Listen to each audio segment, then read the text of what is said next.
What's wrong with my roses? Whether you've got this many plants or just one rose bush, this is a really common question. So, here are some simple solutions to solve your rose riddles.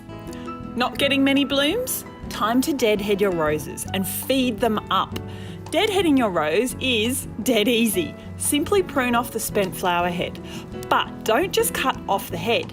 Cut the stem as if you were cutting a long-stemmed rose for the vase.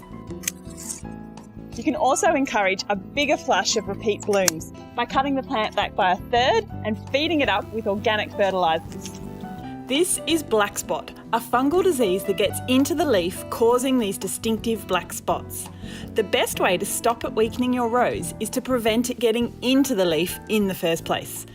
Pick off any infected leaves and pop them straight into the rubbish bin. Then give the plant a drenching spray all over with eco-fungicide. Repeat every 1 to 2 weeks to keep your rose protected. And here's another tip. Make sure you water down the base of your roses because damp leaves encourage fungal spores to multiply. Uh-oh, something's sucking the life out of your plant? These little critters are aphids and they can be black, grey or green. But typically they hang out in bunches on the growing tips like this and cause this deformed, shrivelled growth. Underplanting your roses with things like garlic and chives may help to deter aphids. And of course, make sure you include lots of sweet-smelling, brightly coloured flowers. These will help to draw in the lady beetles that just love gobbling up aphids. Aphids can also be controlled with a hit of eco-oil.